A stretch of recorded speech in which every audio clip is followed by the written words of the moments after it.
Сонда өзінің қас жауына, дінсіз кәпірге өзінің қызын бермей тұр. Ал бүгінгі біздің қыздарымыз ойланбастан кетіп жатыр. Ондағы нәрсе не? Дүние.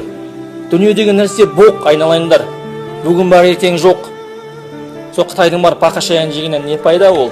Онына қазағыңмен бірге қазғартаңды жеп, қымызыңды ішіп, сонымен бірге отынмен кіріп суына шығып, ауылда тұрсаң да, осы туған жеріңде ата-анаңмен бірге қасында болып, отан асқан арман бар ма? Қазақтың санын көбейтіп, ата-аналарыңыз сізді бала кезіңізден бастап мәпелеп өсірді. Құндақтағы сәби 9 ай 9-ын көтерді шешеңіз. Өліммен өмірдің ортасына жатып сізді босанды. 2 жыл емізді. Әкең бүткіл жағдайын жасады. Сыртта жүріп ақшаңды, телефоныңа дейін бүткіл киімдеріңді. Енді міне қызымның қызығын көрем. Ұлды ұяға қондырам, қызды қияға қондырам. Құда болам, төрде отырам. Ертең немере сүйем деген кезде бір қысық көз Қытайдан барып үйленіп жатсаң, ұят емес па ол? Әке